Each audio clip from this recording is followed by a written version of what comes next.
remember when Bush did that? It wasn't quite that much. But it was the same principle. It was designed. That's exactly right. I took my $400 and I went and bought me a $400. There you go. Because that's what it is.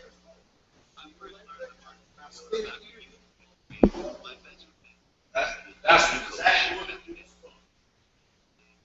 You're right. Hey, instead of belting, put a gold with parachutes, wait there for God and get what it did. That's what we should do the whole time. I call this.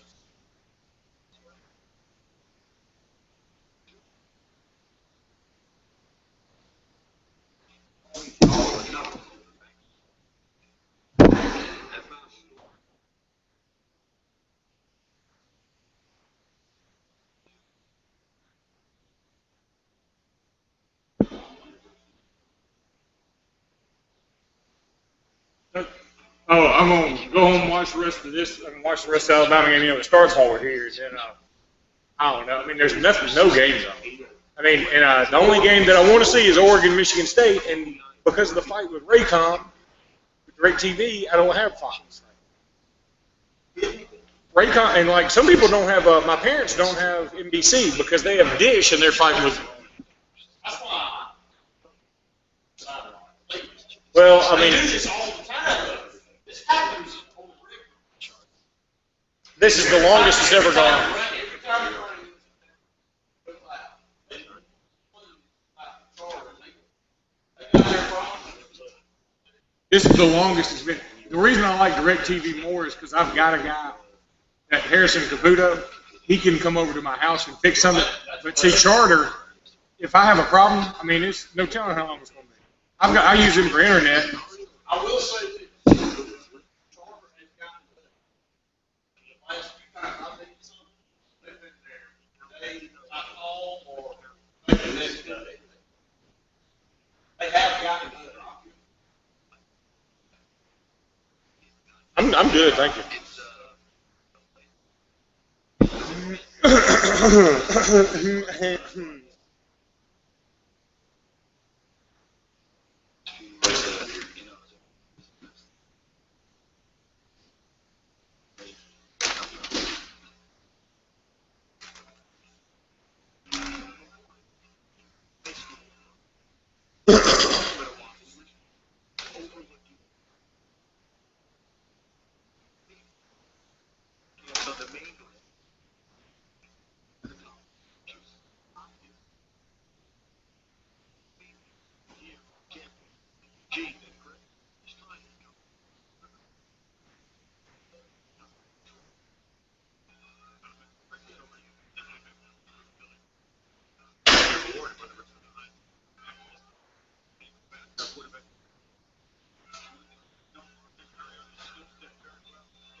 That's all that.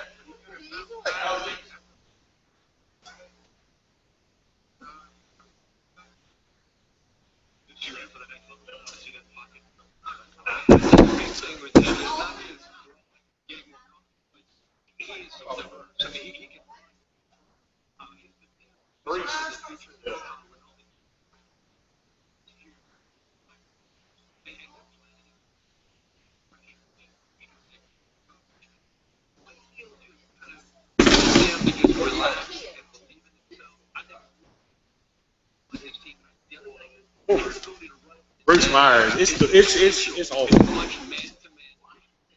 I can't. I mean, because it's like it's like a. It just makes my Well, it's just so bad. I mean, I can't believe that. You know how long he's been doing this? He's been doing this longer than I have. I mean, he's been doing it at least 2 or 3 years. Why does Boone continue to let him do it? Dude, you think it elicits response? How terrible it is. I guess that's true. I think he's going to always have a shot. I mean, it's not going to be better. They go too. That's like what's happening.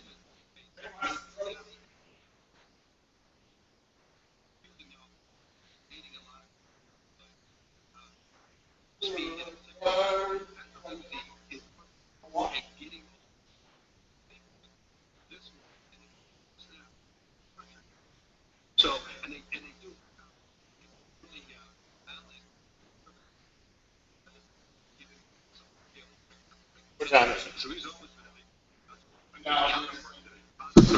I hadn't dialed in. Let's see. Yeah, Justin dialed in.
Test, test, 1, 2. We got anybody there? Hello. Hello, anybody at the station? We got 30 seconds. Hello, hello, hello. Hello, hello, hello. Hey, would you turn that one to, is there one that you can turn to 3? Whichever one that is, and see what they're doing over there. Hello. Test, 1, 2.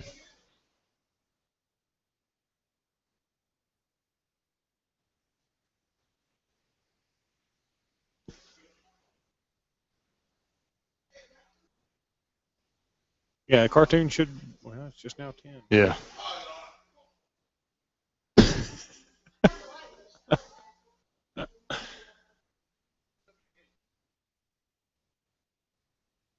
Some of your daddy's cartoons. Here we go. Well, I mean, hello. Do we have anybody at the station? Is Justin supposed to be there?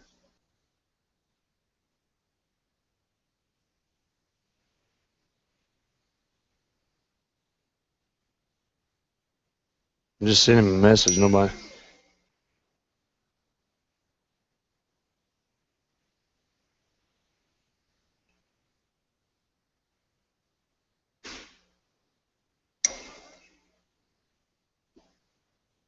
Well, I mean, what's going on in the studio? Can you run in there and see what's going on?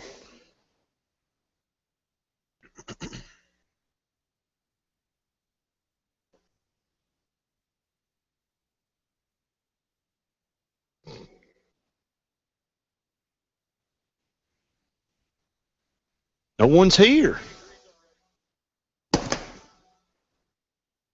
Did he just go in there and decide he was going to go in there and didn't see anybody?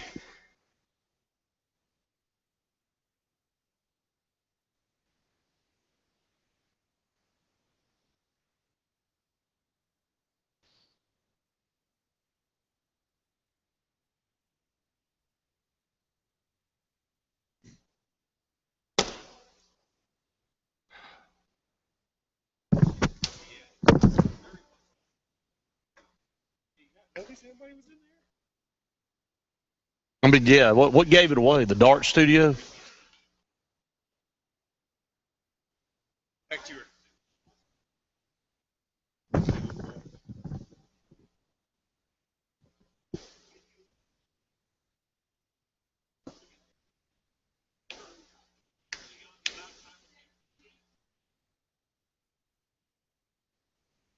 Tim Tebow's not. I can't. I don't like watching him. Hey, can y'all? Yeah, I can hear you. Yeah, what are they doing? Just decide nobody to show up? Yeah, nobody's here. All right, check. Let's see. Who's supposed to be there? Let me Daniel? get y'all. Let's see. What's the intro? Is Daniel supposed to be there? All right, I'm about to bring y'all in. Okay. Okay. All right, you the man. Let's do it after this Thank you. commercial. Next 30 seconds. Okay. Daniel? Who knows? Talk to me now. Hey, Testing, 1, 2. testing. Okay, I can hear you now. Okay. John needs to know that. It's just like Chris was saying, it don't matter. I mean, these people just decide they don't want to show up sometimes. I mean, what's John going to do? Blow them up? You know, you kind of at their mercy a little bit, you know? All right, here we go in 10. All right, in 5, 4, 3, 2. Good Saturday morning out there to everybody, and welcome into the Sports Blitz Saturday Sports Countdown, presented by JR Sports Bar and Grill. Brett Pritchard and Luke Robinson here with you till noon today, and we want to hear from you, 256-234-6221 to be part of our program here, and we want to thank everybody for tuning us in every Saturday morning. This is the place to get your update in high school and college sports here in the state of Alabama, right here on the Saturday Sports Countdown. And Luke, another exciting night of high school football around the state of Alabama. I tell you what, 3 weeks into the season, we're learning a lot about a lot of teams in a lot of regions. We're tuned in over there on 95.9, and there's a lot of interesting things going on in East Central Alabama, over in Lee County and over in the surrounding counties. We had a big matchup here in Alex City last night between the Opelika Bulldogs and Benjamin Russell. Auburn just can't seem to get it going for whatever reason. Over on their side, Jamie Dubose, it has not taken him long to make his impact at Phoenix City. I think we all knew that was coming. The struggles for Hoover, they pull out a win, but it's just not pretty at all for them right now. It's a struggle all the way around. So, it's just interesting right now. And what were a lot of teams scoring a lot of points last year, not seeing that this year.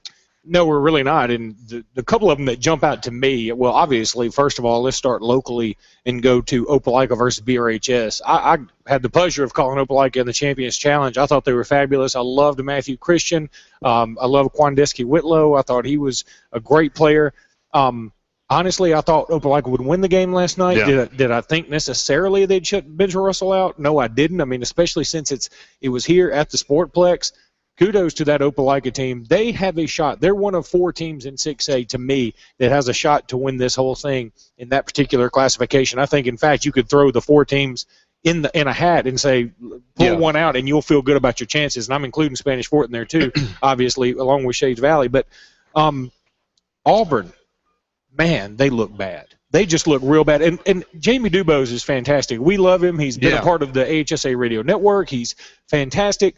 However, there is no way that he should be able to come in there and beat Auburn 47-17. That just should not happen. And again, and I don't follow these teams on a daily basis, but we have followed them quite a bit throughout the years with the history. And Prattville was a nemesis for Auburn, and now that Jamie Dubose is over on that sideline for Phoenix City, and look, I'm not taking anything away from Phoenix City because they've always had a great program and always had a lot of great athletes. But, Auburn has taken care of business on that side of the state against Phoenix City the last few years. And, now Jamie Dubose shows up and it's a blowout win. I wonder, number one, I know a blowout win is not all mental, but, there's got to be a part of that might be a little mental, because just the week before, Phoenix City barely won a football game. They scored a lot of points, but they barely won a football game.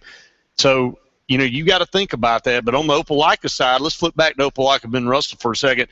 I'll say this first for positives for Benjamin Russell. They've got a heck of a defense. Benjamin Russell has a defense that would play with any team in this state. I'm telling you. Yeah, I've seen them up close and personal now 3 times. They're 2-1. They held Opelika to almost 0 yards in the second half. And Opelika was still trying to move the football. They were throwing. They ran a fake field goal late in the fourth quarter, trying to put points on the board. Couldn't do it. We picked it off. On the flip side, Opelika is extremely strong on defense. Roy Yancey in the middle, one of the better linebackers I've seen in a long time, was very active. Nobody really could block him up front. That's where the game was won at the line of scrimmage. They won it up front. We couldn't run the football. And then a tale of about 5 turnovers for the Wildcats. When you turn the ball over 5 times and you only lose 23-0, Luke, you probably ought to take away some kind of a moral victory in your mind and go, hey, that wasn't that bad. We could have gotten beat 45 or 50-0 putting the ball on the ground that much. But, gave Opelika a couple of cheap scores. It was 16-0 with about 45 seconds to go in the first half. They add 1 to make it 23-0. And that was it for the score. And for the game, it was 0-0 in the second half. And it's not that Opelika went in a shell. They were still rolling the pocket, spreading it out, trying to do some things to stretch the field and get big plays. And our defense played strong. So I think Benjamin Russell fans need to take this away. Yes, we've got to improve offensively, but defensively, we're going to be in every football game this year, and that's a good thing. So if we can find something magically to do on offense that can keep teams off balance, I think Benjamin Russell will be fine. Opelika is a good football team all the way around, special teams, defense, offense, and offensively, they do bog down some, Luke. You've seen it the first 3 games of the season for them. It's hard to find a weakness on this Opelika team, but they're big up front.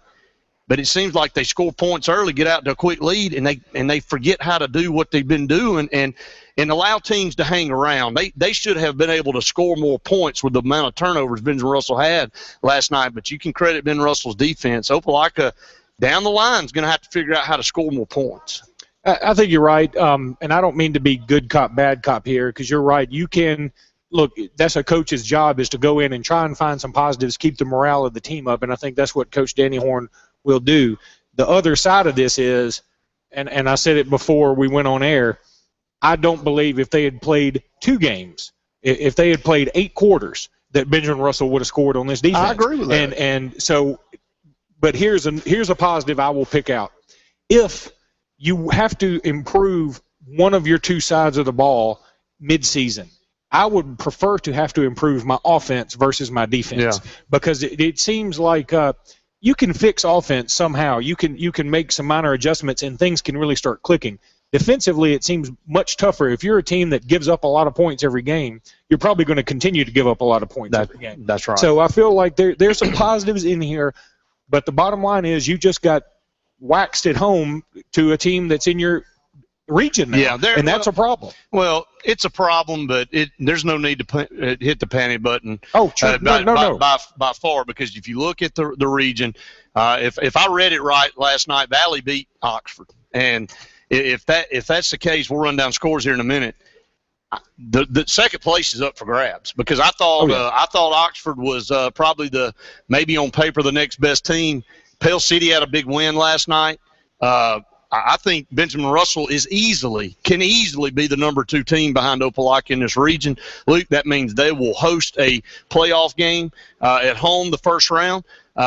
Again, the thing that Benjamin Russell has to do this morning, and I know Danny Horn's doing that with his coaching staff, is take away the positives, say that we played about as sloppy and ineffective on offense as we can, and we just went toe-to-toe with one of the best teams in the state, 6A, 7A, whatever, and held them to 23 points on a bunch of blunders ourselves. I mean, as far as Opelika taking the ball and driving it 80 yards last night, Luke, they didn't do it. They couldn't do it on our defense, and we couldn't move it at all on theirs. That was the storyline. I think Opelika still would have won, but they probably would have won 6-0 or 8-0 or something like that. It wouldn't have been 25-0 or 35-0 because Opelika lined up and drove it 4 or 5 times down the field.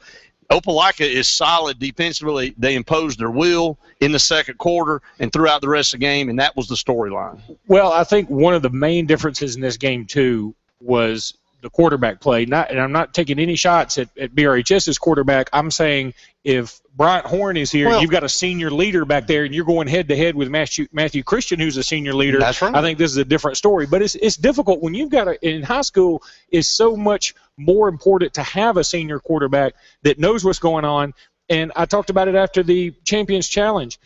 Matthew Christian is not the most athletic kid you'll ever see. He doesn't have the best arm you'll ever see. No. But what he is incredibly deceptively elusive. Game manager. And he's and we use that like an insult, but it's not an insult. He is kind of A.J. McCarron-ish. I mean, he doesn't have the biggest arm in the world. He doesn't have the best feet in the world, but it's very hard to get him down in the backfield. It's very hard to get a clean shot on him. And he also has a tight end in Kyle Fortenberry, who's very strong. Josh Johnson, I believe, is the running back, and I don't know how much he did last night, but in the Champions Challenge, he picked it up. So they've got a lot of weapons that can strike at you from different areas, and I think that's why Opelika is a threat to win the state. Now, here's good news, BRHS. Keep your head up. Keep doing what you do. Even if Opelika goes undefeated, you're going to have another shot at it. Well, yeah, that's exactly right, and here's another thing. Tay Robinson in the middle. He went up against one of the best centers in Kaiser in the state of Alabama. And let me tell you, I think if you looked at the film, Tay owned him most of the night up front. And, I saw 3 Opelika coaches come up and pat him on the head after the game and say, what a great job, because Tay Robinson is a man in the middle. I don't know if anybody in this state can block him one-on-one, Luke. He really eliminates the center of the field. For offenses, they really have to look at going off guard or off tackle because you're not going to run up the middle. You aren't going to move him. He squats almost 650 pounds. He's not going anywhere. He's a fire plug. He is a tremendous athlete. Benjamin Russell is strong on the end. They have a junior defensive end in Trey Edwards. he is going to be a superstar next year. He's already a great player. He's one of the quickest, one of the better players on the field last night for both teams. So, they had two great defensive players on their side for Opelika. We had two great defensive players. Look, it was a defensive struggle all night last night, but it was a good game as far as that's concerned. I know Benjamin Russell would love to have played a lot better on offense, to have given themselves a chance, but just can't turn the ball over. Let me throw out some more good news here. I'm trying to go back and forth, do with that sandwich effect. Put in some good news with bad news, good news. Here's some good news. I watched some of that Hoover Mountain Brook game last night. I didn't get to see any of the BRHS game in person. I can about guarantee BRHS would have beaten either one of those two teams in 7A last night. I really believe, even though they were shut out by Opelika. If you don't turn the ball over. Well, here's the thing. Every team right now has got some struggles, even really good teams, and Hoover's one of those. I mean, they looked putrid offensively. They just can't get it going. So, look, you've got time to turn this thing around. Don't get too beaten up about losing this one game. And, yes, look, Opelika thoroughly beat Benjamin Russell, accept that, and move on. That's exactly right. 256-234-6221. Just getting started here on the Sports Blitz Saturday Sports Countdown. When we come back, we'll run down scores from throughout the state, take your calls. And remember, the prediction score today is Oregon-Michigan State. Oregon-Michigan State total rushing yards is for the Oregon Ducks. That is the tiebreaker rushing yards for the Oregon Ducks. Stay tuned. More of the Sports Blitz Saturday Sports Countdown presented by JR's right after this.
Nobody there. JJ just called me. Hang on. Bernie? This segment of Sports Can you hear that? is brought to you by Alex City Marine, the Lake Martin All right, here we go. premier new and used boat and motor dealership. Find out more at alexcitymarine.com. You're on. Welcome back to the Sports Blitz Saturday Sports Countdown, presented by JR Sports Bar and Grill. Brett Pritchard and Luke Robinson coming to you from JR Sports Bar and Grill each and every Saturday morning, and we want to hear from you. This is the best way to get your football Saturday kicked off right here on 95.9 in the Auburn Opelika area, 97.5 in the Lake Martin area, covering the entire part of East Central Alabama. A lot of great football last night. A lot of great football teams we're fortunate enough to be able to cover in these counties here in this area, Luke. And let's go back and let's run down some of the local scores from this area, and then we'll go down throughout the state of Alabama. Well, the first one I want to bring up is not a place I usually go, but Tallahassee defeated Talladega 40-6 last night, and Brandon Bynes had 465 yards rushing. Tremendous athlete. On 30 carries.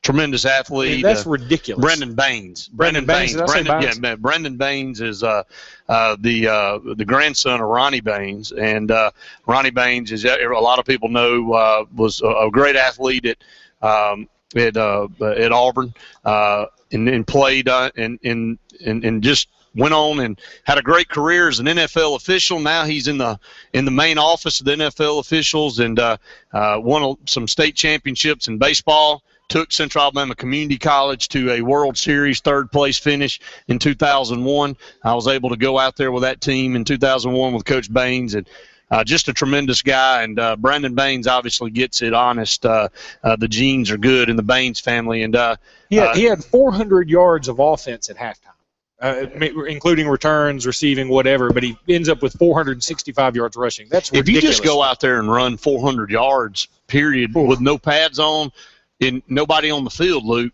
that'd wear you out. I dare one of us to go out there and try and do it right now. 400 yards. And then he did it in one half when people are trying to pull him down and running over people and all that. I'd be a lot more concerned with how many yards it is to the hospital. 256-234-6221. To be part of this program, our prediction score is Oregon-Michigan State. Tiebreaker is rushing yards for the Oregon Ducks. Luke, again, let's go back. Beauregard and Dayville. I've got to bring that game up because that is another Tallapoosa County, Lee County matchup. And, of course, you look at Beauregard, a new coach. Tim Carter's brother now is the head football coach there at Beauregard, and another barn burner for the Dayville Tigers, and Dayville Tigers come up on the short end of the stick. They do, and you talk about some more offensive struggles. I mean, they get shut out last week. They only put 12 on the board this week.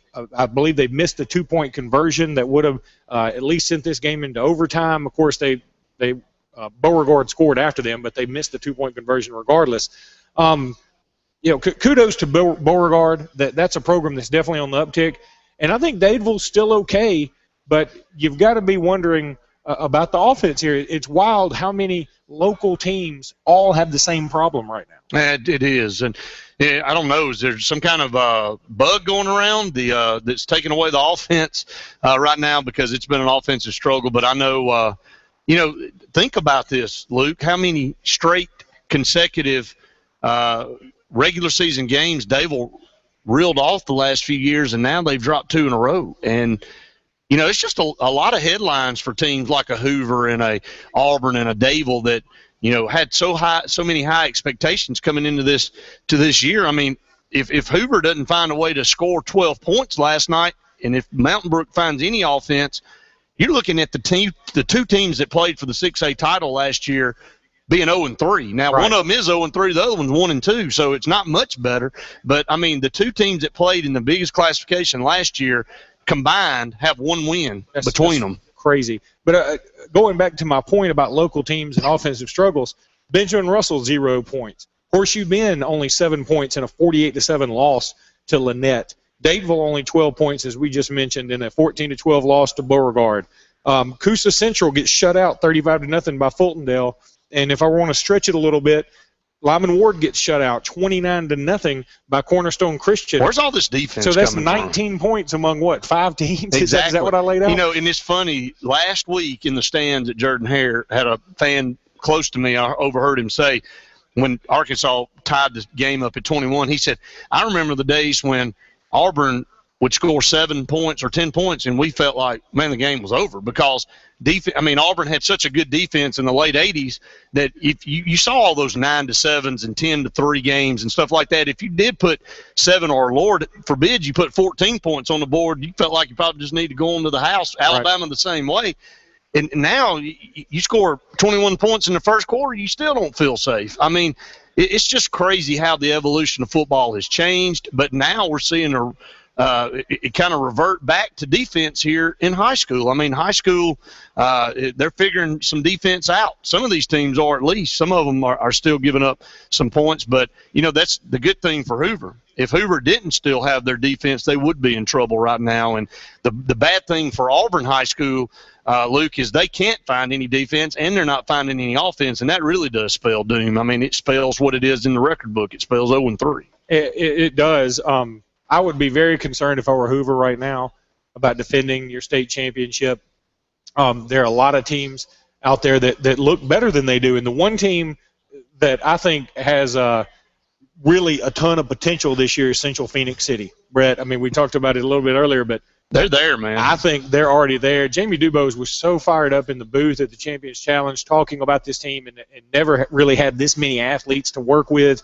But I don't think anybody thought they would be this big a threat this quickly. I don't think anybody would have. But they also didn't know that Hoover was going to have their struggles. You look at somebody like Bob Jones, they win 28-21 over Clemens last night. I mean, that's not exactly blowing it away. I'm telling you right now, if you're in 7A, you got to be licking your chops. If you've got a good football team in 7A, you've got to really think about your opportunities here because Hoover is legitimately struggling now. Josh Niblett and that coaching staff can get it figured out. They've got the horses to get it figured out. They've got good playmakers over there, and I'm not saying that they won't, but right now you got to have a lot of confidence in yourself to say, look, 7A is wide open. I have a chance to be in Jordan-Hare Stadium playing for a 7A title. In fact, right now, I would probably put Central Phoenix City as as maybe the favorite to make it there.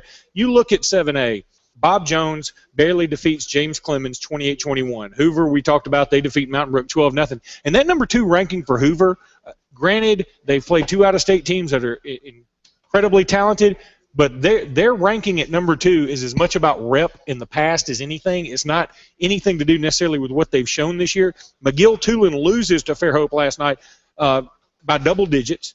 Spain Park defeats Thompson 52-28, but this is the same Spain Park team that won 5-3 last week. So they don't seem quite as dangerous. Meanwhile, Central Phoenix City wins 47-17 over a talented Auburn team. Now, this Auburn team may not be as focused as we've seen Auburn teams in the past, but they are incredibly talented. And Vestavia Hills at number 6, they lose to Oak Mountain in overtime. They get stopped at the 1-yard line on 4th down in overtime, denying Buddy Anderson his 310th win, which would be a state record, by the way. So you look at those top 6 teams. I mean, tell me who in there you would take over Central Phoenix City. I don't know if I would, and that's the man. I mean, you're already feeling so good over there in Phoenix City as Jamie Dubose takes that job, and then you look at Charles Henderson last night. Charles Henderson lost last night in a shootout type of game. So Gus Malzahn was at that game. I saw footage last night. He was there. Watching McBride, obviously, who was a linebacker commitment for Auburn on the Charles Henderson side. But I think they gave up 40-something points last night. Charles Henderson did, and it was or 38. It was 38. I knew it was close. It was Dale County, wasn't it, that they lost to 38-20. So I don't know much about Dale County. I hadn't heard about them the last 3 or 4 years, and that aren't they 4A too? It kind of shocked me there a little bit to know that Dale County put 38 on Charles Henderson. And I believe Dale County's 4A. I'll confirm that, but I believe it's a lower classification too, so that is a real shocker. And I'll tell you another team, going back to 7A for a second, to keep your eye on, and that's Prattville. They've been sort of really lost in the woods for the last couple of years, but they defeated Gulfport of Mississippi 43-23 last night. They may be having a resurgence. Central Phoenix City plays Prattville in Prattville, the homecoming of Jamie Dubose in 2 weeks. Will be an interesting football game. will be a good football. I'm glad because I think it's better when Prattville's better. I mean, I think that's a good situation all the way around. So we're up against the break again. We'll run down the classification scores here when we come back. Take your calls 256-234-6221. More of the Sports Blitz Saturday Sports Countdown presented by JR's right after this.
Three, two, one.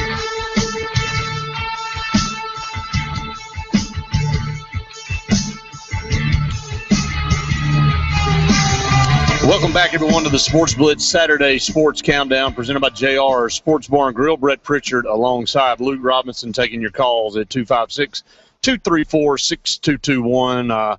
The University of Alabama Crimson Tide gets started early this morning, and the Auburn Tigers later on tonight at 6 o'clock. I'll just have to be honest. I'm glad that game kicks off at 6 and not 3 o'clock like last week, because it was you could have almost burst into flames sitting right in the stands. It's just a weird day on the Plains as it rained before the game, broke off, cleared up, blue skies. When it rains in August and it breaks off, or rains in September and it breaks off, then it gets extremely hot. And so everybody sat there and roasted until your area of the stadium got put in the shade when the sun went behind the upper deck. And then with 9:55 to go in the ball game, just a storm from out of nowhere came up and had to evacuate the stadium. And then when everybody came back in the stadium, it became a monsoon. So it was just a crazy start. So glad to see a 6 o'clock kickoff. At least there won't be a lot of heat involved, but still a chance of rain. Chance of rain over in Tuscaloosa this morning as well for that game. We'll get to the Alabama game and the Auburn game here in just a little bit. Let's go back and run down the top 10 scores in the classifications in high school last night. Okay, in 7A, you got number 1, Bob Jones defeating James Clemens 28-21. Number 2, Hoover defeated Mountain Brook 12-0. Number 3, McGill-Tulane, they lose to number 7, Fort Hope 28-14. Fort Hope? Did I say Fort Hope? Fort Hope. Golf. Yeah, McGill-Tulane needed some Fort Hope. Number 4, Spain Park, they defeat Thompson 52-28. Number 5, Central Phoenix City 47, Auburn 17. Number 6, Vestavia Hills loses to Oak Mountain 14-7. Don't know if you heard it earlier, but that denied Buddy Anderson his 310th win, which would be a state record. Number 8, Gaston City defeats Sparkman 30-9. They are very good. Number 9, Foley defeats Bryant 29-0. And number 10, Prattville, they defeat Gulfport of Mississippi 43-20. Let me say one thing. Spain Park has never defeated Hoover, Luke. In a few weeks, watch out. And they've wanted to make that a rivalry for so long, but you got to be able to hold up your end of the bargain every once in a while before you can say it's a rival game. This is the year for if Spain Park can't get it done this year, I don't know what to tell them. Yeah, I totally agree with you. And on paper, it doesn't look like they should be able to hang with them. Now that the games have kicked off and we're 3 weeks in, looks like we've seen Hoover 3 times. That's right. And Spain Park looks pretty good offensively, and that'll be the toughest defense they play. But obviously, right now, if Hoover can't get their offensive struggles figured out, look for a low-scoring game in that one. Let's move on into 6A. 6A, number 1, Spanish Fort defeats Davidson 38-7. They just roll along. That's their 27th straight win. Number 2, Clay Chalkville defeats Hillcrest Tuscaloosa 48-26. Very good team.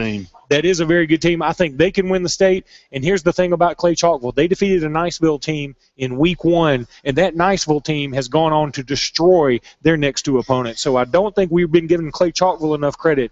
They're right there with Spanish Fort and with the number 3 team, Shades Valley, who wins 27-0 over Center Point. Shades Valley has my favorite player in the state this year. That's Keith Mixon. I just think he's incredible. 2 touchdowns again on Thursday night. He's the Mississippi State commitment. I believe Alabama and Auburn are missing the boat. I know he's not the prototypical super tall receiver or super tall running back with all the measurables, but I'm telling you, he's going to be a player for the Bulldogs if that commitment sticks. Number 4, Opelika defeats Benjamin Russell 23-0.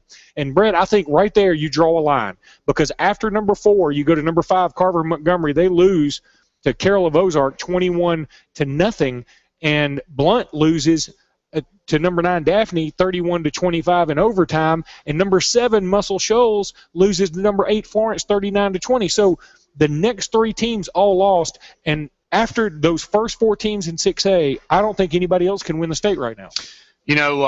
As it sits right now, 3 weeks in, I think you're right. And it'll be interesting to see if, somebody else in the lower side can step up and see if they can challenge in that topper. And in that top, now I've got one, the topper, the top part of that classification, Luke. But some very good teams at the top, and let's see if some can work their way up. Number 9, Daphne defeats Blunt 31-25 in overtime. And number 10, Saraland defeats Robertsdale 40-16. So Saraland's going to get a huge bump. Going back to Carver Montgomery, they took on Opelika in the Champions Challenge. They've got some nice, incredible-looking horses out there. The problem is they really can't get them the ball, so that they're going to have offensive problems too. 256-234-6221 to be part of the Saturday Sports Countdown. When we come back, we will run down the remainder of the top 10 scores in the remaining brackets here, and then we'll try to create some more words for you here. Stay tuned. More of the Sports Blitz Saturday Sports Countdown presented by JR's right after this. You're out.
Okay, guys, here we go. Here we go. 3, 2, 1.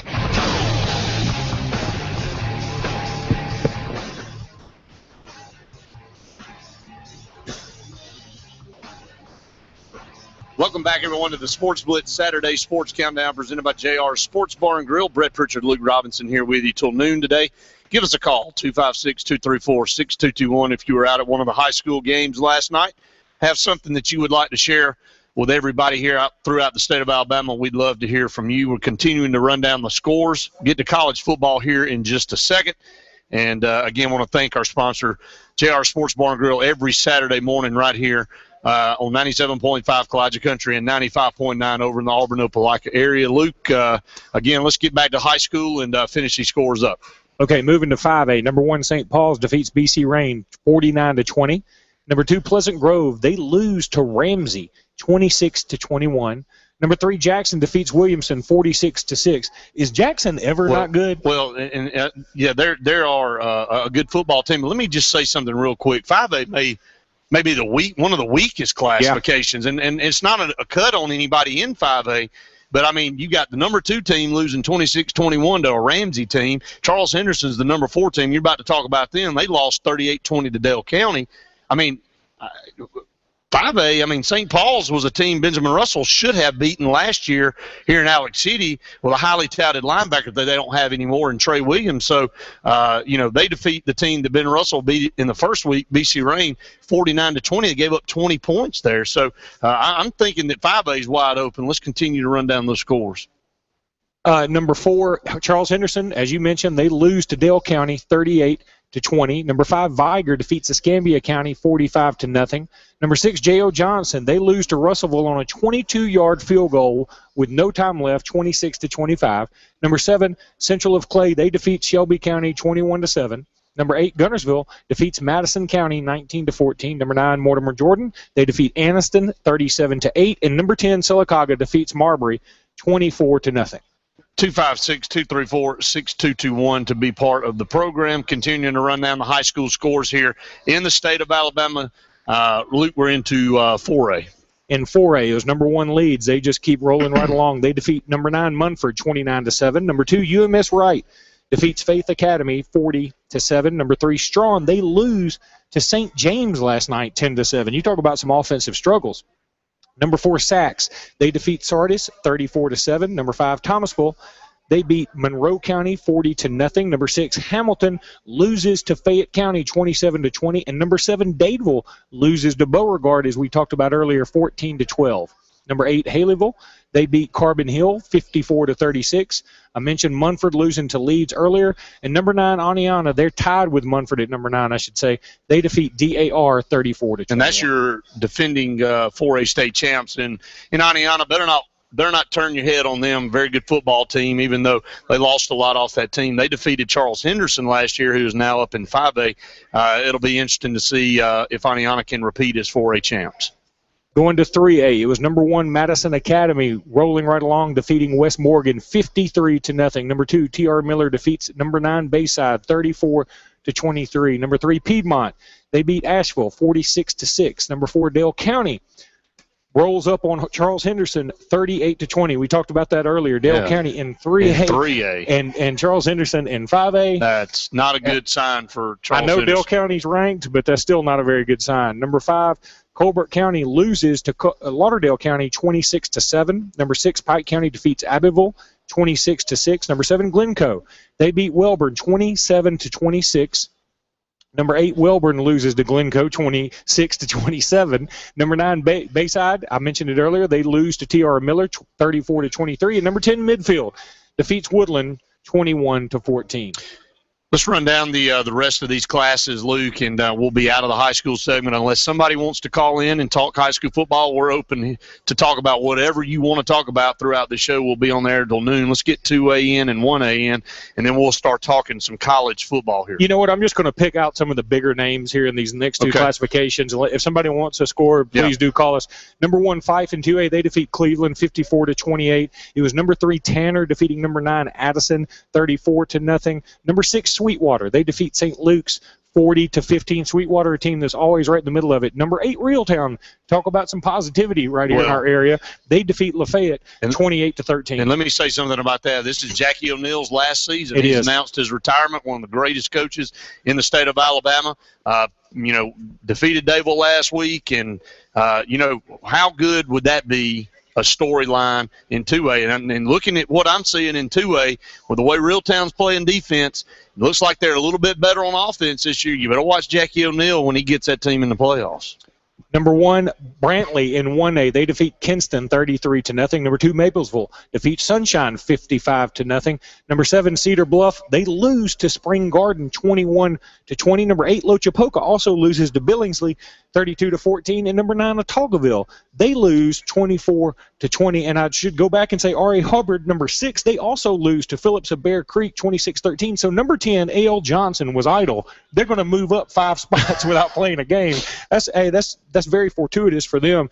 But those were some of the things that really jumped out to me last night in the scoreboard show. On Brantley and Maplesville, they're on a collision course, Luke. looks like, to play one another. Just they're very dominant up on the top end of that 1A bracket. Two very good football teams, and not many times you can say a 1A team could jump up into 2A and 3A and win. They could. Well, Brett, I'm going to go off on a tangent here for a second. A friend of mine, Ben Morris, just sent me a text and said, what was the score of the Edco Jets last night? For people who don't remember, Edco was Walmart before there was Walmart. That's right. We were on the same team a long time ago. Your son, Braden, was in there earlier. He's on the Cowboys. That's right. You asked who their sponsor was. I said, what are you talking about? I know. Well, we had Edco. And so I think Edco just probably folded up shop after the Jets all graduated because they said, we've done the best we can do. We can't do no more. Yeah, exactly. Got to head on out with that. So we're up against another break, and when we come back, college football is on tap. Stay tuned. More of the Sports Blitz Saturday Sports Countdown presented by JR is right after this.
$45 seconds. 45 seconds.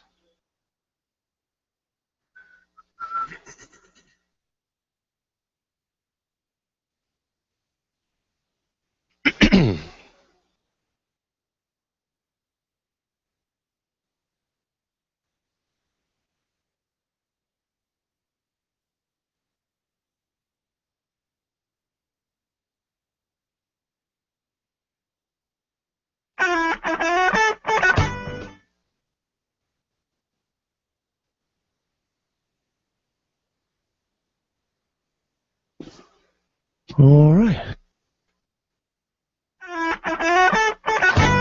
3, 2, 1.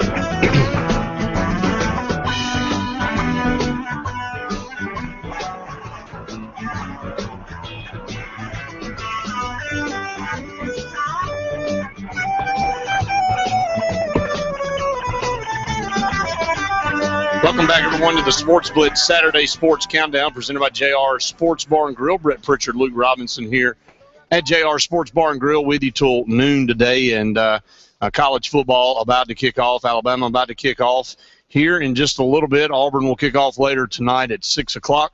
And we'll dive into football talk on the college side, 256-234-6221. Our prediction score today is Oregon-Michigan State.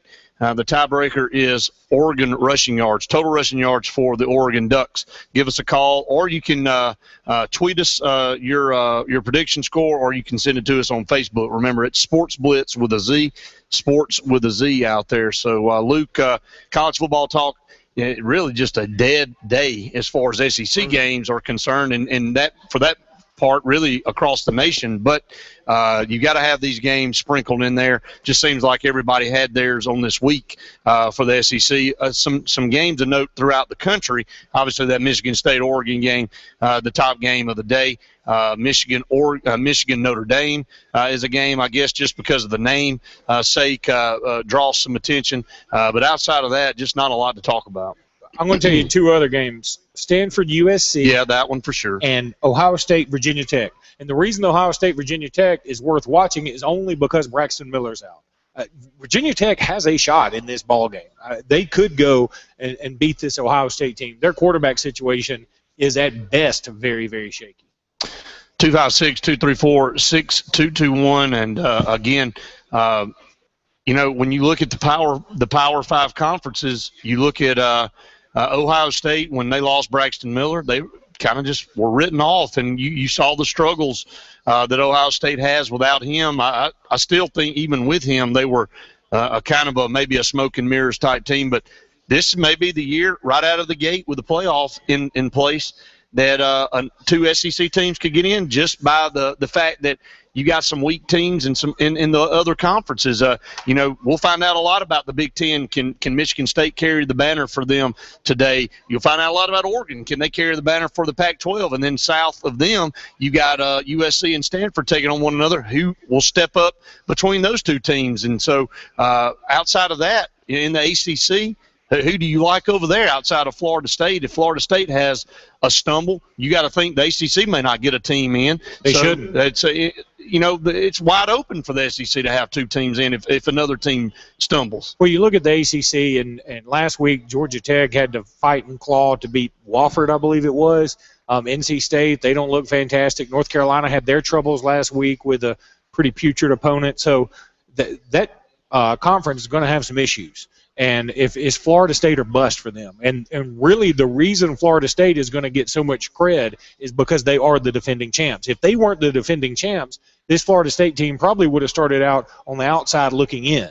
Man, it's a good point. It's a good point. And, the Jameis Winston stuff gets brought up again, Luke, and, it just kind of similar to Cam Newton with Auburn that year. It just wouldn't go away. This is not going to go away. The university's investigating because they have to. It's their obligation. And they can't B-team the thing because there's people's jobs on the line. They can't, this is for the university's integrity. They've got to go about it the way they've got to do it. And I think everybody agreed that the Jameis Winston thing was kind of handled sketchily the first time. Probably some cover-up by the Tallahassee Police Department was in play there because of the way Florida State was playing in their national championship hopes when they eventually went on and win. But now if they find some wrongdoing, they would have to suspend him for a few games at least. And, if they happen to suspend him during one of those games that might be one of their semi-tough games on their schedule, Luke, it could be a loss for them. It could. Wouldn't it be ironic that Jacob Coker's leaving may affect them a lot more than people ever thought it would, no matter how he turns out at Alabama? I mean, they're going to have to go with some kind of backup if Jameis Winston were to be suspended. Now, we're making quantum leaps that he'll be suspended. And I'll tell you, this situation, I know people get bugged by some things that happen out there. You look at the Cam Newton thing, you look at DJ Fluker and the accusations about the agent thing, and those things make people upset a little bit. But this Jameis Winston thing probably unified most of the rest of college football and made everybody feel a little disgusted. You almost lose a little faith in the sport because it sure did reek of a lot of cover-up. It did. I mean, and I think that's what everybody had an issue about, is it was so blatant on a cover-up, and I think it was obvious that something happened there, and they just kind of tried to blow it off and make light of it. And that kind of the arrogance about it, Luke, is kind of what made people disgusted. Not maybe that it wasn't handled right. Maybe it's just the arrogance of, hey, this is Jameis Winston. We got to do what we've got to do. But I think a lot of people around the country have issues with him. Well, and here's the thing, Brett. He's done absolutely nothing to make anybody feel like he's not guilty. Yeah. I mean, he may not be guilty. It may be a situation where it was a consensual thing, and she is looking for some kind of money grab later on. It could be. I'm not saying it's not. That happen too, However, he keeps acting like the kind of guy who would do something like that. Yeah. I mean, it keeps happening over and over again, and you don't want to pull for him. And that's, look, right or wrong, you hate to convict somebody based on their being a jerk, but he sure seems like the kind of guy that something like that could happen. That's exactly right. 256-234-6221. Let's go to the phone lines. Charles in Alex City, you're on Sports Blitz Saturday Sports Countdown. Yes, how y'all doing today? Doing good, Charles. What's up, man? Do y'all have a Hanley score or a Horseshoe Bend Lynette score? Do have a Horseshoe Bend Lynette score. Lynette wins 48-7 last night. And I believe I saw a Hanley score earlier, but I can't tell you exactly what it was. So we're going to try to pull that up for you, Charles, and we'll see what we can get out of that. And prediction score today, Charles, is Oregon, Michigan State. Tiebreaker is rushing yards for the Oregon Ducks. You got a prediction for us? Yes, sir. 34 Oregon, 20 Michigan. Okay. What about rushing yards for Oregon? And 396. 396. A lot of rushing yards there. Who did Hanley play last night, Charles? I don't know. You know? Okay, I'll find out for you. No, I exactly don't know. We'll figure it out. We'll get it to you, okay? Okay, All right, thank you, Charles. 256-234-6221. More of the Sports Blitz Saturday Sports Countdown presented by JR's right after this.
you're going to the Sports Blitz Saturday Sports Countdown presented by JR's Sports Bar and Grill. Brett Pritchard, Luke Robinson here as the Alabama game underway, Luke, and quickly moving down the field and against Florida Atlantic. I think you would expect that to be happening. If you're an Alabama fan, if it weren't happening, you'd be a little concerned. Yeah, I don't like playing these teams necessarily. Florida Atlantic sounds like some kind of boy band out of Orlando, and they're playing like a boy band right now. Yeah, they are. Alabama with the ball just outside the 10-yard line, so trying to get the first score on the first possession of the game. So, but again, 256-234-6221 to be part of the program here. We'll be with you till noon. Prediction score is Michigan State versus Oregon. Tiebreaker is rushing yards for the Oregon Ducks. And let's talk about this Alabama team. A lot of people last week wondering what kind of offense Alabama has with Blake Sims at quarterback, with Lane Kiffin over there. A lot of people kind of thought it was a semi not a circus, but it was a sideshow to watch Lane Kiffin and Nick Saban's reactions with one another last week on the sidelines. Yeah, I didn't like that. But, the thing about that was more ABC than anything. I mean, that wasn't Alabama necessarily doing anything. If you focus on Nick Saban, he's going to give some people some looks. That's just the way it is. He's been that way the whole time.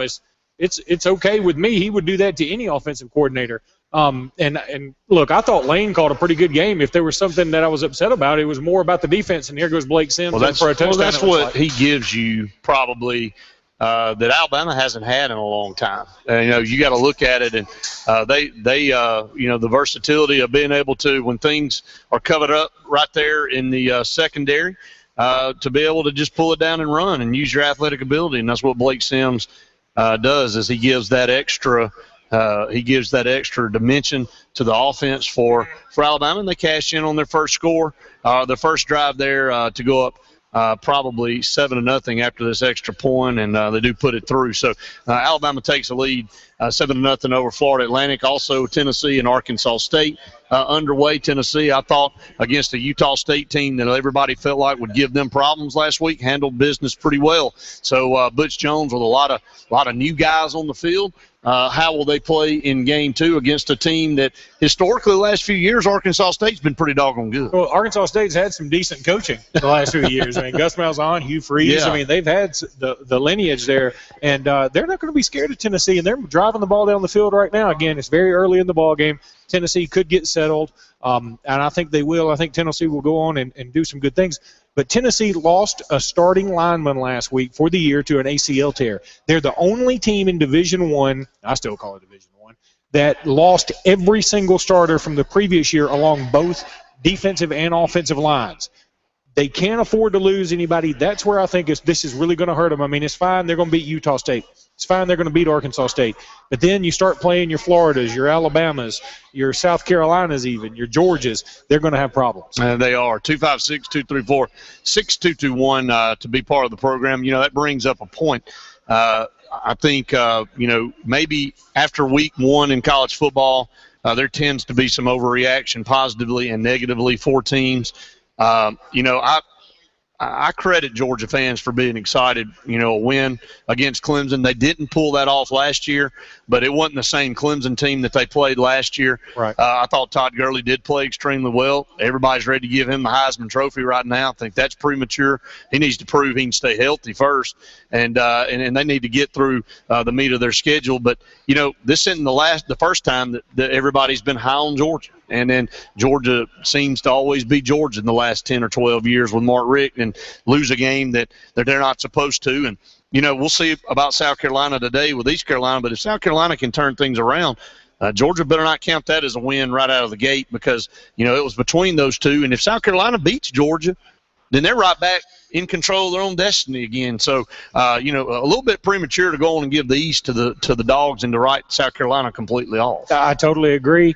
Having said that, I'm anxious to see South Carolina tonight against East Carolina and see if they have made any improvement at all because they sure look bad against Texas A&M. They did. 256-234-6221 to be part of the program. And, again, Georgia, Luke, I don't know as far as the hype around the Bulldogs. I just don't get why people jump out of the gate and get so excited. I mean, I know it was Clemson, but, the game was fairly close there for a while. Todd Gurley did have a good night. But, brought up something yesterday on Sports Call, and this tends to be brought up more and more, and especially with the aspect of players being paid in college football still on the table out there. A lot of people, there's somebody said, why shouldn't Todd Gurley just go on and say, look, I'm out for the rest of the year? Right. And, I'm already clinched a number one draft spot for somebody. That every time he goes on the field, he's risking a career-ending injury. And I get that, but is that where we are now in sports? Is that where we have come to? We even talked about it this time last year with high school. Rock Thomas drew an article on AL.com, said, why didn't he just go on and sit out his senior year at Oxford? Five-star running back, had his whole future in front of him. Is that where we are now? You get out there and you prove, hey, you're pretty good in a few games, and you just need to sit it out because you got a big paycheck waiting on you? Yeah, I kind of think so, and in a sense, that's sad. I agree. I know it's sad because it goes against everything that the whole sport was centered around for so long, but now there's so much money at stake, and it is generational money, and I could hear that exasperation in Andy Graham's voice yesterday on Sports Call when y'all were talking about it. He was like, this just, it just really upsets him. And I understand. I get it. I don't like it either. But, when you hear stories about kids who get hurt and they don't have any another way out, another way to make money, or another way to change lives in their own family, it bothers you. And I go back to, this is not all new stuff. All this stuff about kids and worried about money. Charles Barkley came out the other day and said, I took $20,000 from agent when I was at Auburn. I mean, I did. And it hadn't gotten a lot of play, but he says I did it. And that's why I love Charles Barkley. He just comes out and says what's real. We all knew this. We've all just been glossing it over for so many years. I mean, if you think that Auburn, Alabama, LSU, things like this haven't happened all over the place every single year, and I'm talking about every year, even the lean years, it happens. So it's always been about the money. It just hadn't been about the money to us as fans. Yeah, and we all want to think that our guys aren't doing it, and we've all gotten arguments up here. And look, you're too naive to think that it doesn't go on at your school. Period. End of discussion. Top ranked guys, and some of them don't. Some of them commit and go, and things don't happen. But others, they play the market. We've had the bag man interviewed. I'm not too sure. Look, I go back and think about that interview more. I think about it. I'm not too sure that guy just didn't make up a bunch of hullabaloo. But on the flip side, maybe he does have connections at all these universities, and there's these bag men. But, if they pass the rule to pay players, and all that just goes out the window because it's just going to be up front. Maybe that's just the way it should be. Let's put it all out on the table and be up front about it. And, that's where we're going with it. Big money's where we're separating the teams and the conferences anyway. So why not just go on and make it official? And it will. We're all naive to think it won't change the way we look at the sport. It will definitely change the way we look at the sport. If I'm watching Eddie Jackson, who's come back from an injury, and he's coming back to play right now, makes a great play in the backfield. If he were making, let's just throw out a number, $2,000 a game. If he makes a bad play, we're going to say you better pick it up. We're going to cut your salary or whatever. You're expecting him to go out and perform. There is no second guessing or any kind of sympathy for somebody that goes out there and gives half effort. The flip side, Auburn couldn't have ever paid Bo Jackson enough for the exposure he's given them. There's no doubt about it. No doubt about it. 256-234-6221. More of the Sports Blitz Saturday Sports Countdown presented by JR is right after this.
He is a tremendous talent there for UAB, and we're proud of him. He's another Benjamin Russell guy that's moved on. He is a huge human being, Luke. He is he's been up here on our show before. He has the footwork and the size and the ability when he leaves UAB, Luke, to have a shot to go to the NFL. I agree with you. He is monstrous. He was here just a couple of weeks ago at JR Sports Bar and Grill.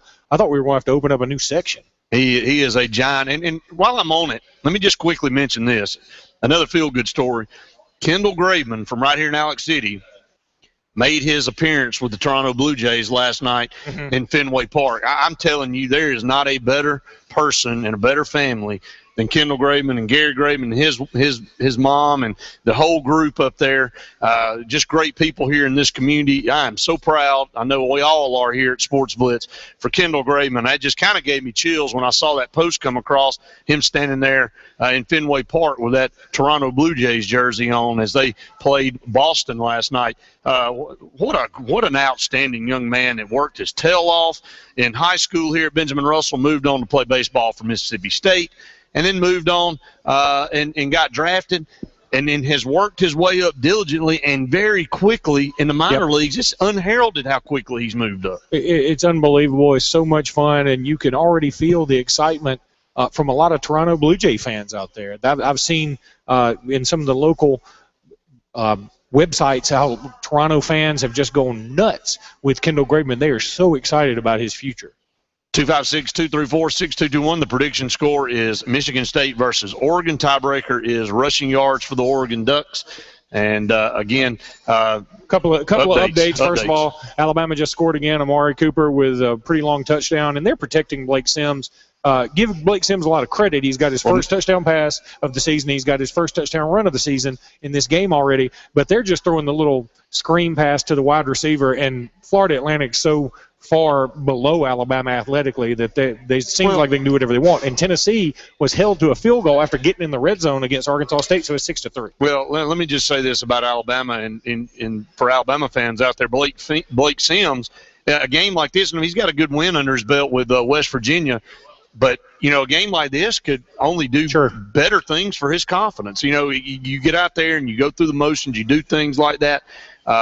He's proving right now that he's up to the task. It doesn't matter if it's Florida Atlantic over there or whoever it is.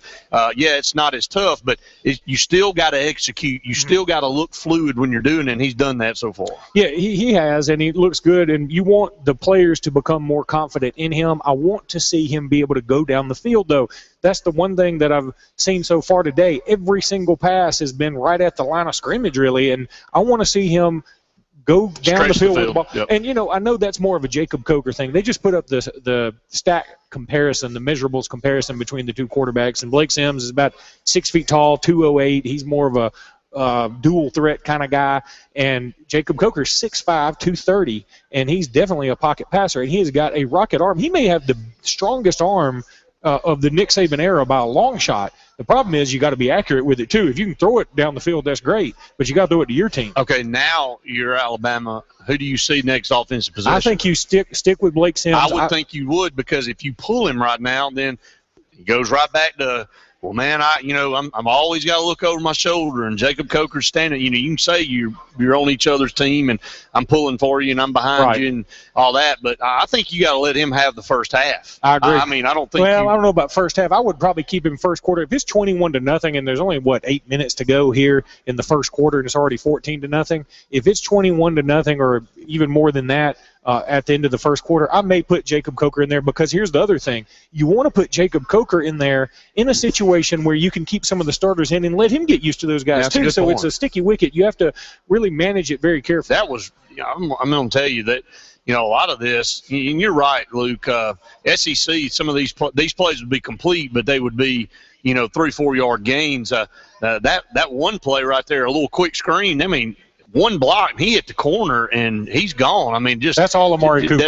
That's just Amari Cooper. He's disgusting. I've said it. And he didn't have that good a year last year. He's the best wide receiver we've ever had. Yeah, didn't have that good a year last year, but he just is. He was hurt, is extremely eaten up with talent. We're going up against a break here on the Sports Blitz Saturday Sports Countdown. When we come back, we'll talk about the Auburn Tigers. Auburn Tigers kick off at 6 o'clock tonight against San Jose State, the Spartans from California. Stay tuned. More of the Sports Blitz Saturday Sports Countdown presented by JR's right after this.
Welcome back, everyone, to the Sports Blitz Saturday Sports Countdown presented by JR Sports Bar and Grill. And got fans of everybody in here. Got some Tennessee fans in here watching Tennessee, Arkansas State. And look, ball's down right now. But look, I was impressed with Tennessee last week. Shockingly impressed. A lot of people just, didn't give them a lot of credit to be able to win at home against Utah State, and I was kind of leery about that. I know Utah State should have beaten Auburn coming off a national championship, but and they had the quarterback coming back, Chucky Keaton, and all that. But I felt like Butch Jones in the second year would have Tennessee with some discipline and ready to play, and he did. He certainly did, and they looked good on a lot of levels. A.J. Johnson looked very good, the linebacker. I mean, he will definitely be all SEC. He may be the best linebacker in the conference this year. I think that they'll be improved, certainly. They played a boatload of underclassmen, too. That's the thing. I mean, this is more about getting ready for next season and the season after that than it is necessarily about winning this season. There are a lot of teams that I just frankly don't think Tennessee can beat on their schedule.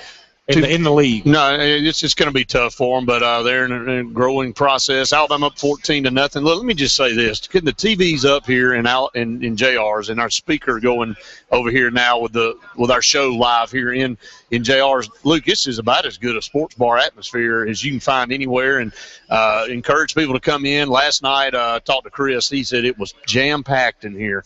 Last night, and it's always packed on Tuesday nights when we're doing the show, Luke. So just a great place to come in and hang out with your family, hang out with friends, kick you back a few cold ones, and if you want to do that and sit back and watch a lot of football here on the flat screen TVs here in JR's Sports Bar and Grill. Auburn versus San Jose State. I'm like you. I don't get excited about these games like Alabama and Florida Atlantic. I'll be going down this afternoon to Jordan-Hare to watch Auburn and San Jose State, but every week can be a top 10 matchup. That's right. You just can't do that. So this will be a fun game to take your family to, and that's what we're doing today, and enjoy maybe the peripheral things outside of the game.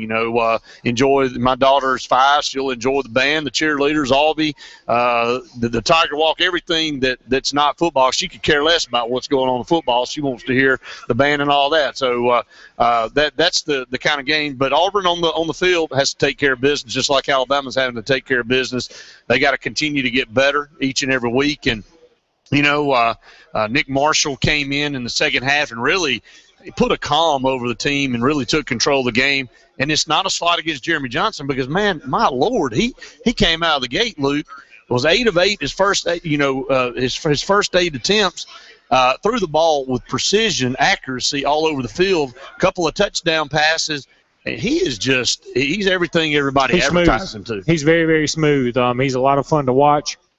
He's a much better pure quarterback than Nick Marshall is. But Marshall's very good for this system and what they want to do. So they've got a very good situation over there. 256-234-6221 on the defensive side of the football.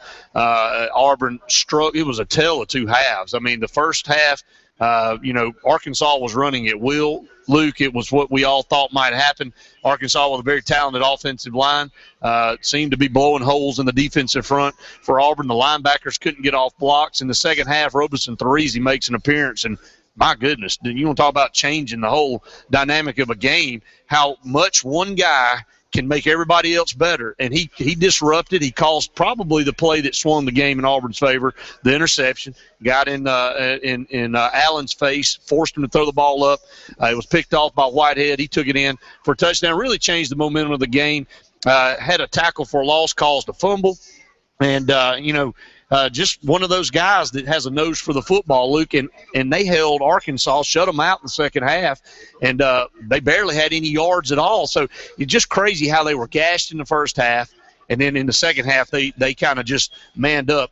Where is the true Auburn defense? Probably in the middle somewhere, but if that's the case, if you can build off what happened in the second half, you're going to be a lot better.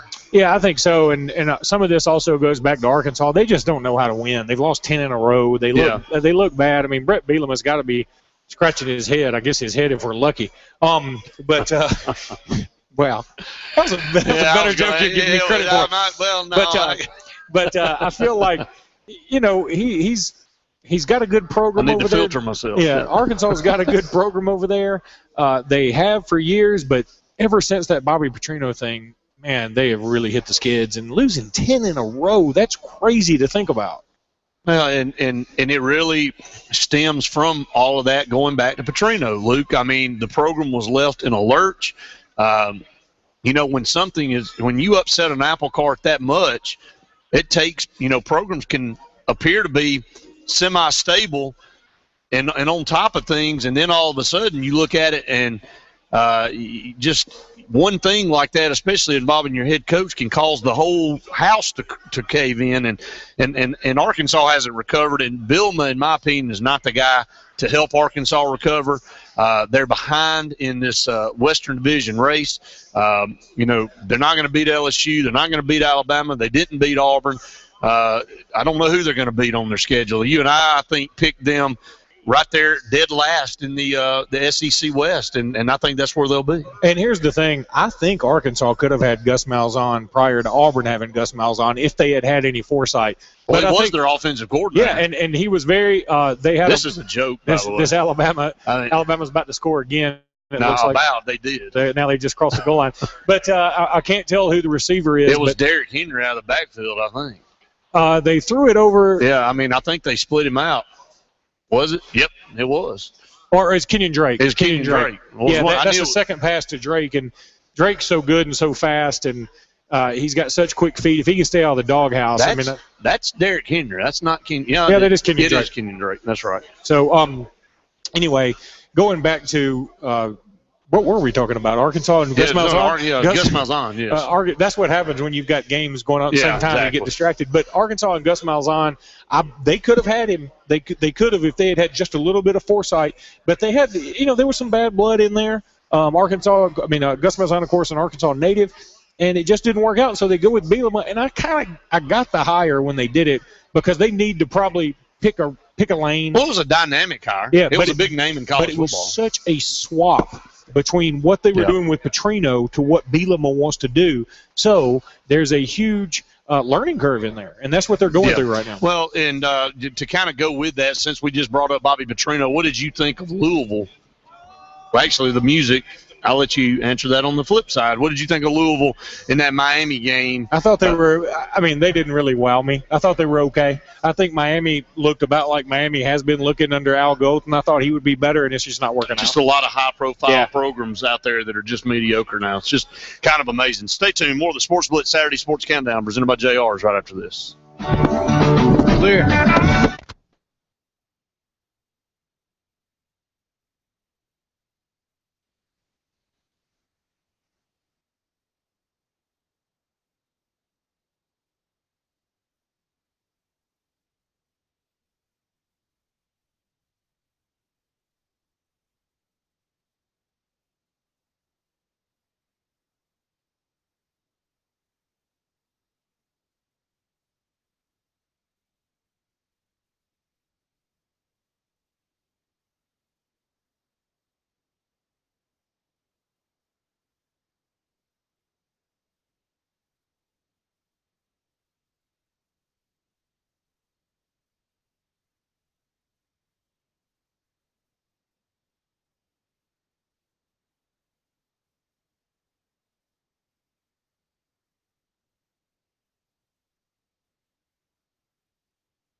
Danielle.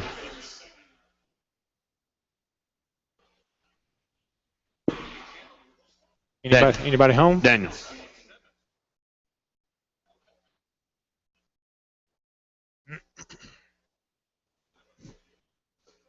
Went back to sleep. He said, I'm out of here.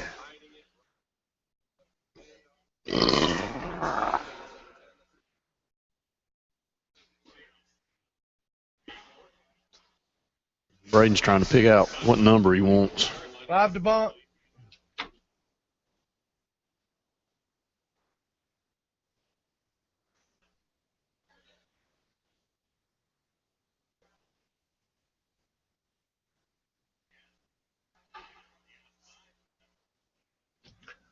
Guys, my computer's malfunctioning. Go ahead and take it.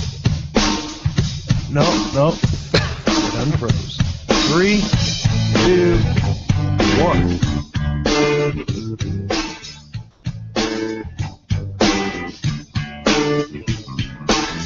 Getting born in the state of Mississippi. Papa was a cop. Welcome back, everyone, to the Sports Blitz Saturday Sports Countdown. Brett Pritchard and Luke Robinson here with you for another 20 minutes into the first quarter now.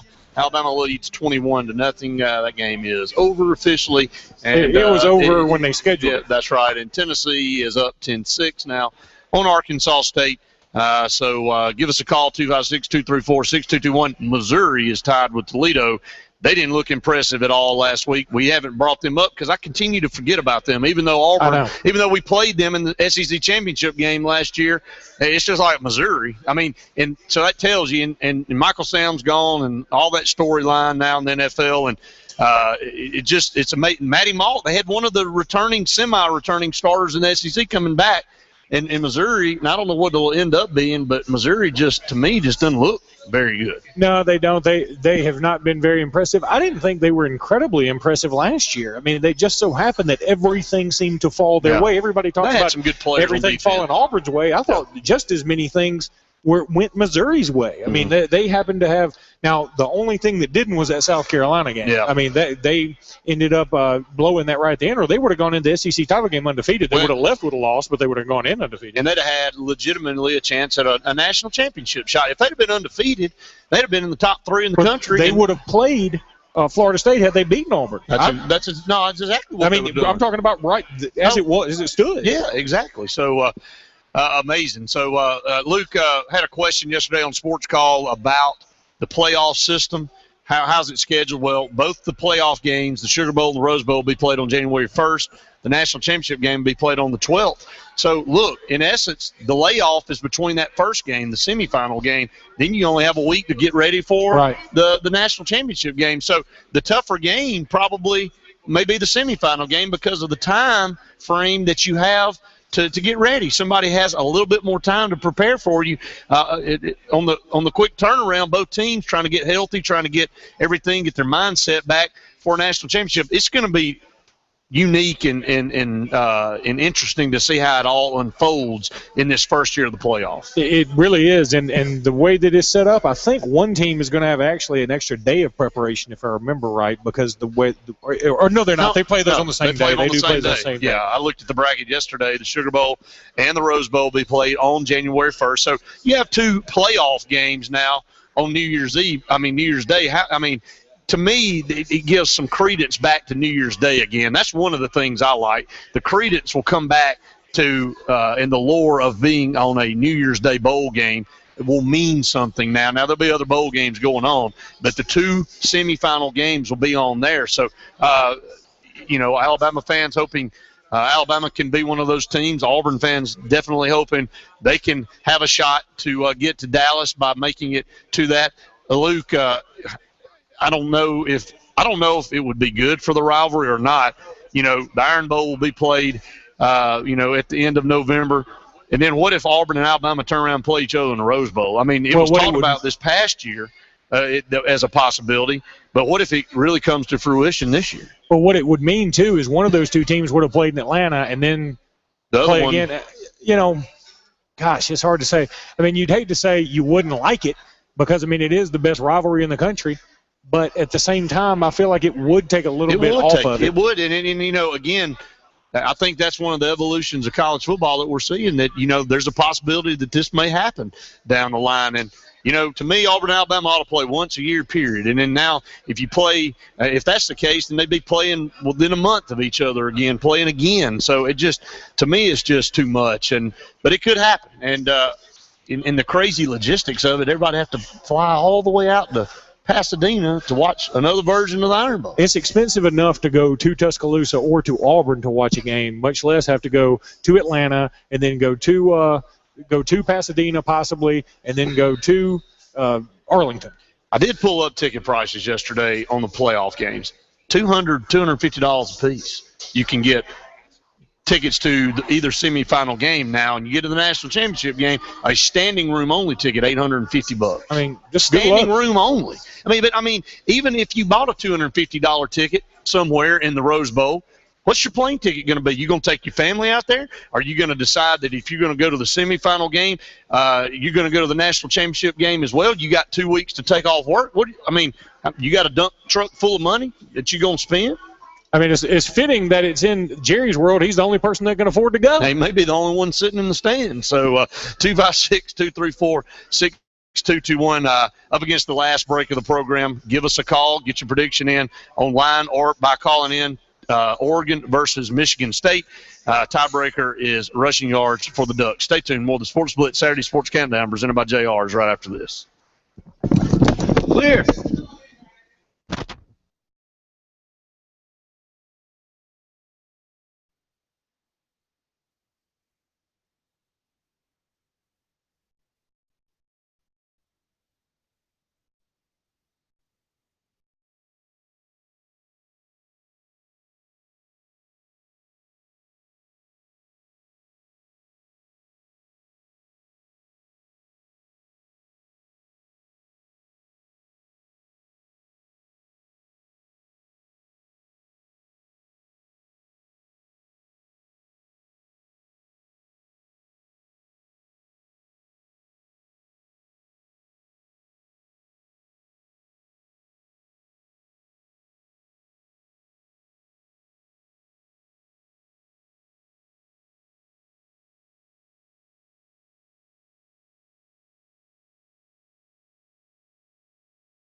All right, you got about 40 seconds. Don't forget, now we cut out at about 54. That's what I was asking you, 54. Okay. All right. Correct. All right. 10-4.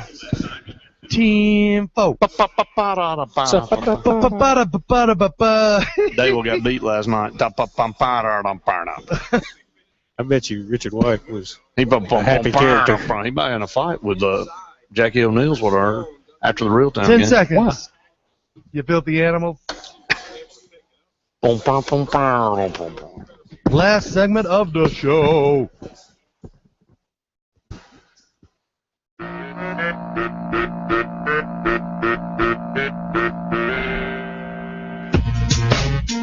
3, 2, 1.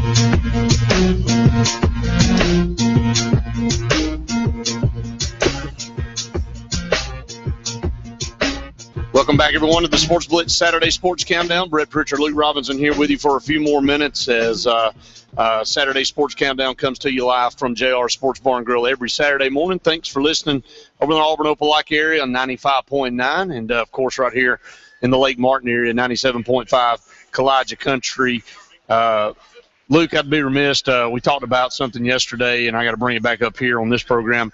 Yahoo Sports came up with a list of the best trio of athletes in the big three sports, and they did the Bo Barkley and the Big Hurt special on SEC Network, and I enjoyed that as an Auburn fan. But that list comes in at number 2. The number 1 list of the best trio of all time from a college is UCLA. Troy Aikman, Kareem Abdul-Jabbar, and Jackie Robinson. Hard to argue with that. And, Troy Aikman, Super Bowl rings galore. Kareem Abdul-Jabbar, we all know what he did with the Lakers. And Jackie Robinson, all he did was change baseball. So he changed the world, and changed the world. Auburn does come in at 2 with Bo Jackson, Charles Barkley, and Frank Thomas. And, that's an iconic lineup as well. Texas 3 with Earl Campbell, Kevin Durant, Roger Clemens. And I'll tell you something. If Kevin Durant ends up being the iconic figure that some of these marketing gurus think he can be, they may move up even beyond UCLA. I mean, that one has a chance. Earl Campbell was absolutely phenomenal. It's just not our generation, so we don't know him quite That's well. exactly right. Michigan at 4, Tom Brady, Chris Webber, and George Sisler. That seems like a large drop-off. It does look like a drop-off, but Miami with Ray Lewis, Rick Barry, and Ryan Braun, it does drop off 4 and 5. But nobody arguing with the top 3 there with UCLA, Auburn, and Texas, most prolific tandem of players from the 3 major sports there.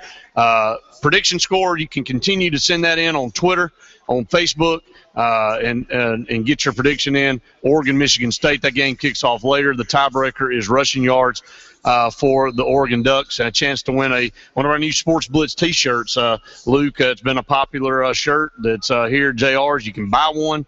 If you're an Alabama or an Auburn fan, the WDE RTR design is a popular design, and we get them while they're here because they've been going out pretty quick. And but you can also win you one by getting your prediction score in each and every week. Oregon and Michigan State. Let's talk about that game, Luke. That tends to be the game. That's the game that draws my interest today. Not Notre Dame, Michigan. Not really USC, Stanford. I'm looking at that Michigan State and Oregon game. And I've been high on Michigan State. I thought last year at the end of the year, they may have been one of the best football teams in the country. And when they went to the Rose Bowl without their best linebacker, everybody said, well, they'll get killed. And they proved opposite of that. They lined up toe-to-toe and put a whipping on them. And, I think coming in this year, everybody's expectations, nobody was willing to give them a lot of respect, and everybody was already counting Ohio State into winning the Big Ten. But I was like, as Lee Corso says, not so fast, my friend. Mm-hmm. I think Michigan State, but we'll see today. They travel to Alton Stadium. It's a tough place to play. Can the hard-nosed, smash-mouth style of Michigan State win out over the spread style of Oregon? You should love them because without Michigan State last year, it's Ohio State, Florida State for a national championship. Right. Maybe that's why I like them. Yeah, I think that might have a little something to do with it. But, yeah, I'm interested to see it. I hope that I can see it because DirecTV and Raycom are fighting. I may not get to see it, but I'm looking forward to watching it somewhere, maybe over here at JR Sports Bar and Grill. Absolutely. Maybe nothing like a dish and TV provider having a fisticuffs in the middle of football season. So 256-234-6221. Tennessee just part of the program as Luke just gives you the update. Tennessee puts some more points on the board with a touchdown. They're up 16-6. Extra point upcoming. Luke, what else stands out to you here? Only a couple more minutes on the show. Maybe looking next week into college football, the schedule next week. What stands out for you? Next week's more fun, but doesn't really necessarily mean a lot of fun for Alabama and Auburn. It's still, Southern Miss comes to Tuscaloosa, and they may be worse than Florida Atlantic. That's hard to believe after what I'm watching right now. This Florida Atlantic crowd, they're pretty bad. Yeah, it is. That's going to do it for the Sports Blitz Saturday Sports Countdown. Again, every Saturday here live from JR's Sports Bar and Grill, and we'd love to have you part of the program. We'll be back on there Tuesday right here at JR's for the Lake Martin Sports Roundup, and then Sports Blitz Live following that. For our producer, Daniel Best and Justin Clayton, and my co-host, Luke Robinson, I'm Brett Pritchard saying, we've enjoyed it. We hope you have. Have a great Saturday, everybody.